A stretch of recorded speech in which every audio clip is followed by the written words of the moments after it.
ओम नमः शिवाय के जाप कइला से फायदा ही फायदा बा। ओम नमः शिवाय सबसे शक्तिशाली मंत्र बा।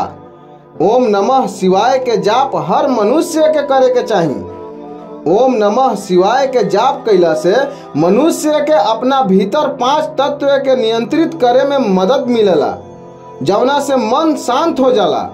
मौन से शिव तत्व का अनुभव होला। ओम नमः शिवाय मंत्र के माध्यम से केहू भी भगवान शिव तक पहुंच सकता। ओम नमः शिवाय के जाप मनुष्य के अस्तित्व के विभिन्न कोष या परत के जोड़ेला और मनुष्य के भीतर शिव के गुण के बढ़ावा देवेला। मनुष्य के अस्तित्व के 7 गो परत बा। एकरा में मन शांत करे के प्रभाव होला।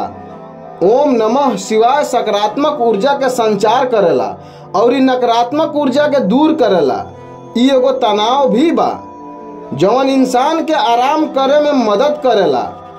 अशांत मन नियमित नाम जप से स्थिर और शांत हो जाला। ओम नमः शिवाय मनुष्य के अपना अंततः दिमाग के नियंत्रित करे में मदद करेला। नियमित रूप से जौन मनुष्य ओम नमः शिवाय के जाप करेला ओकरा से भोलेनाथ अति शीघ्र प्रसन्न हो जानी और ओकरा पर अपन कृपा बरसावे लागेनी।